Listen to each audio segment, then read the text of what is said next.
আমি কাশ্মীরি আলুর দম করবো বলে আলুটা সিদ্ধ বসিয়ে দিয়েছি। তো আলুটা তারে সিদ্ধ হতে থাকুক আর আমি আদা জিরে আর কাঁচা লঙ্কাটা ঝপ করে বেটে নেব। আমি শিলনোড়াতে আদা জিরে আর কাঁচা লঙ্কা তিনটে নিয়ে নিয়েছি। তো বাটবো এবার। আদা জিরেও বাটা হয়ে গেছে আর ওদিকে আলুও প্রায় সিদ্ধ হয়েই গেল। এবার লাগিয়ে দেবো।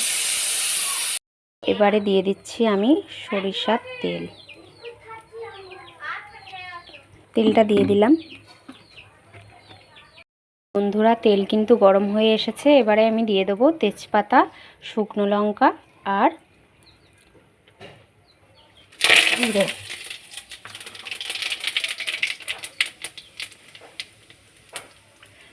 তো ফোড়নটা দিয়ে দিলাম।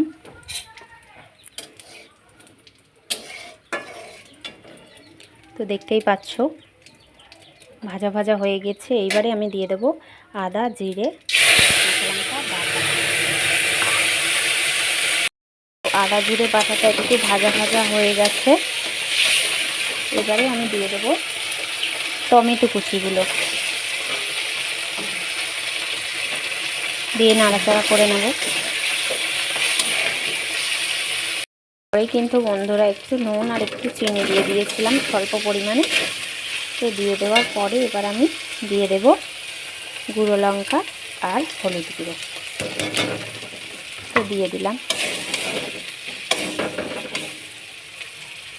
বন্ধুরা তেল কিন্তু ছেড়ে দিয়েছে মশলায়।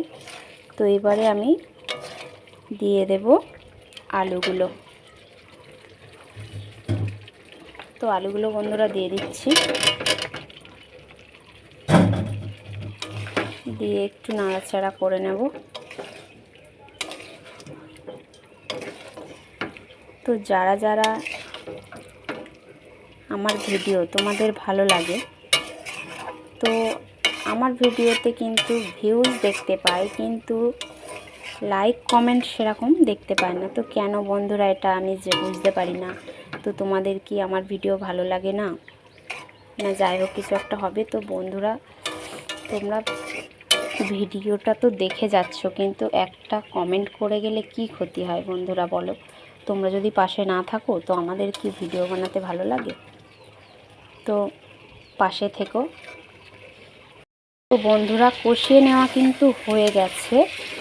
এবারে আমি এতে জলটা অ্যাড করে দেব। জলটা অ্যাড করে দিচ্ছি।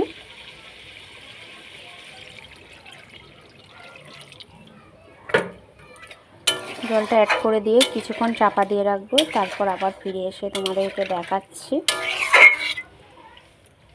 ফুটছে কিন্তু যখনই দেখবো এই জলটা কমে গিয়ে পুরো গা মাখা মাখা হয়ে যাবে, তখনই কিন্তু আমি গোটা গরম মশলা দিয়ে কাশ্মীরি আলুর দমটা কিন্তু নামিয়ে ফেলবো। দিয়ে দিচ্ছি সাই গরম মশলা সামান্য। আলুর দমটা বন্ধুরা প্রায় হয়ে এসেছে। এবারে কিন্তু লাগিয়ে নেব। তো দেখো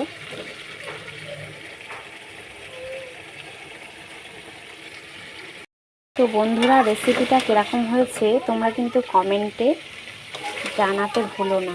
তো চলো আবার দেখা হবে পরের ভিডিওতে।